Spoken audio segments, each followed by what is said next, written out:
Olá amigo, olá amiga, que bom estar com você em mais um estudo do livro de Daniel, na Palavra de Deus. Aqui a gente está estudando a história do profeta Daniel, o profeta jovem que foi levado com seus amigos e outras pessoas da corte de Judá para o reino de Babilônia, onde eles ficaram exilados, sem poder voltar, desterrados da casa de Deus, do templo, das cerimônias ali, né, que estavam diante das pessoas para que elas tivessem mais comunhão com Deus, e agora não tinham mais nada disso. Eles estavam ali numa corte pagã, cheia de coisas estranhas, estátuas, deuses, escultura, religião, tudo completamente diferente. Mas em meio a toda essa bagunça, né, que aconteceu na vida deles, apesar de serem fiéis a Deus, eles permaneceram fiéis a Deus no meio de Babilônia. Isso mesmo. Eles nunca foram culpados de nenhum motivo pelo qual eles foram castigados junto com a maioria do povo que foi levado, desterrado de Judá. Daniel, seus amigos e muitas outras pessoas eram inocentes, mas Deus permitiu que eles fossem levados para testemunhar do seu amor num mundo que não conhecia Deus. Porque o povo de Israel deixou de cumprir o seu papel como testemunha de Deus no mundo. E Deus então permitiu que eles fossem levados, inclusive aqueles que eram inocentes, para testemunhar de Deus. E depois, no período profético, Deus disse que eles ficariam desterrados para que eles pudessem então voltar para casa, voltar para Jerusalém. Eu quero que você leia comigo agora o livro de Daniel, no capítulo 2, a partir do verso 1, que diz assim: No segundo ano do reinado de Nabucodonosor, teve este um sonho. O seu espírito se perturbou e passou-lhe o sono. Tantos de nós, às vezes, temos uns pesadelos, né? A gente começa a sonhar com coisas ruins, sei lá, alguma coisa que a gente não entende, e a gente perde o sono. É normal, faz parte, né? A gente acaba ficando muito agitado. E muitas vezes os pensamentos do dia fazem com que nos nossos sonhos a gente tenha esse tipo de reação, né? Pesadelos, muitas vezes. E Nabucodonosor, pelo que a gente entende aqui do texto, do contexto bíblico, ele estava pensando muito no futuro. O que seria do Império Babilônico, o maior reino que o mundo tinha conhecido até aquele momento? Um império maravilhoso, um império de ouro, né? Muitos dos símbolos deles eram de leões, né? Que a gente considera como nobreza, leões alados. Enfim, o reino de Nabucodonosor era muito poderoso. Seu pai já havia reconquistado o reino, era o novo Império Babilônico, e agora ele estava no poder e queria saber o que ia acontecer.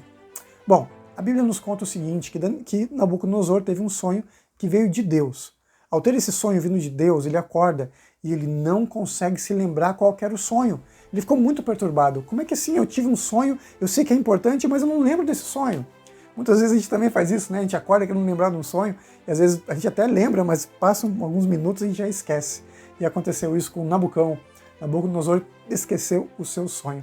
Então ele fez o que tinha à sua disposição. Ele chamou os magos, os encantadores, os líderes, as pessoas que ele podia, que conhecia, para que revelassem qual era o sonho que ele tinha. E ele pediu então para que eles revelassem para ele, não apenas dassem a interpretação do sonho, mas dissessem para ele qual era o sonho. Mas não tinha ninguém que conseguisse fazer isso. De acordo com o texto bíblico, os caldeus responderam a Nabucodonosor, capítulo 2, verso 10. Responderam os caldeus na presença do rei e disseram: Não há mortal sobre a terra que possa revelar o que o rei exige, pois jamais houve rei, por grande e poderoso que tivesse sido, que exigisse semelhante coisa de algum mago, encantador ou caldeu. Verso 11. A coisa que o rei exige é difícil, e ninguém há que a possa revelar diante do rei, senão os deuses, e estes não moram com os homens. Gente, e agora, o que fazer? Nabuco ficou furioso e mandou o seguinte: olha, se vocês não podem revelar o meu sonho, eu não vou acreditar mais em vocês. Então eu vou mandar matar todo mundo. Ele mandou acabar com todo mundo, mandou que todos fossem mortos, que fossem arrasados mesmo. Ele começaria tudo de novo, mas aqueles homens não eram o que diziam ser. Eles não eram pessoas tão inteligentes, tão sábias, e com certeza mereciam a morte diante do rei Nabucodonosor. Só que entre os sábios havia Daniel e os seus amigos, né, que agora tinham outros nomes, né? Daniel tinha um nome também, só que a Bíblia sempre insiste em dar o nome dele de Daniel, mas fala dos seus amigos, né, que passaram a se chamar, que era Ananias, Misael e Azarias, passaram a se chamar Sadraque, Mesaque e Abednego.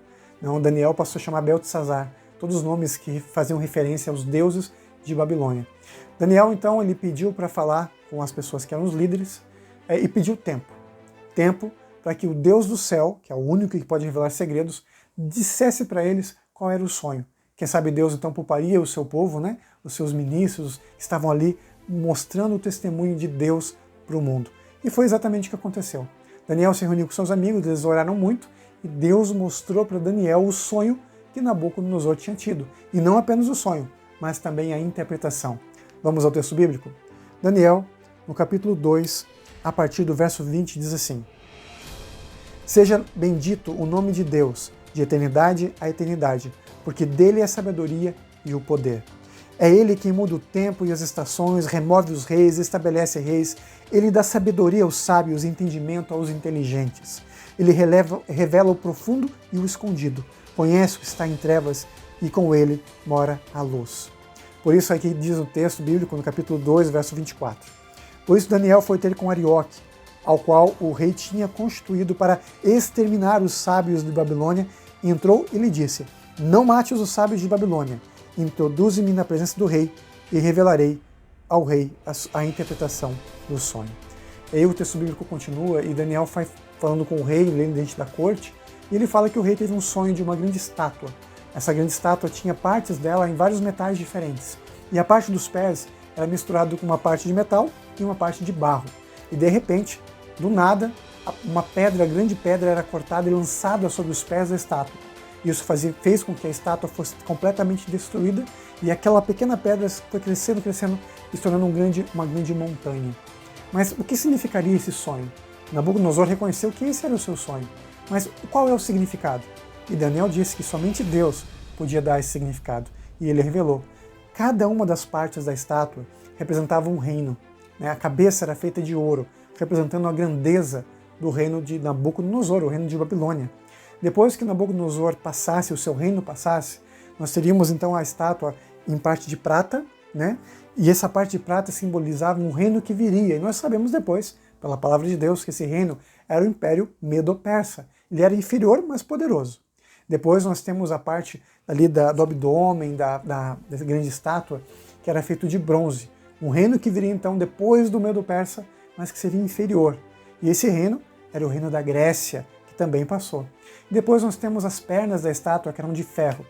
Essas pernas de ferro representavam o Império Romano, que veio depois do Império Grego, que era duro como ferro. Principalmente, é muito importante dizer isso, que durante a história, o estudo de história, a gente sabe que a principal ferramenta, o principal metal que os romanos usavam era o ferro mesmo. Eles usavam muito demais, era para suas armas, armaduras, enfim, era uma nova era do ferro, a era dos metais.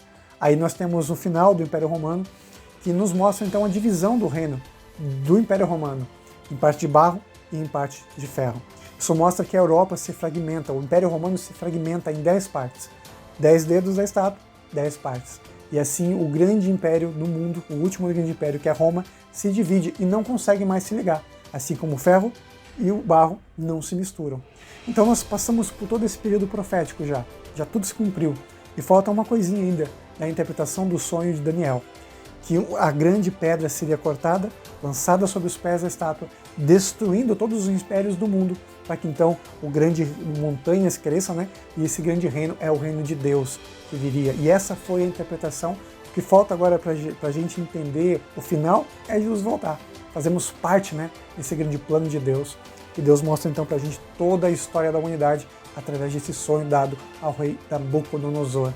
É muito bonito como Deus se preocupa, até mesmo uma pessoa pagã, Nabucão, não conhecia Deus, que havia destruído inclusive o templo de Deus, agora teve uma revelação de Deus, e Deus foi se mostrando através dos seus servos, os profetas, e principalmente através de Daniel ali na corte do rei de Babilônia.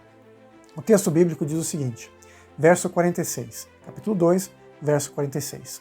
Então o rei Nabucodonosor se inclinou, vejam, ele era um cara extremamente arrogante, violento, e poderoso, ele sabia que era poderoso, mas ele se inclinou e se prostrou o rosto em terra perante Daniel e ordenou que lhe fizesse oferta de manjares e suaves perfumes. Disse o rei a Daniel: certamente o vosso Deus é o Deus dos deuses e o Senhor dos reis e o revelador dos mistérios, pois pudeste revelar este mistério.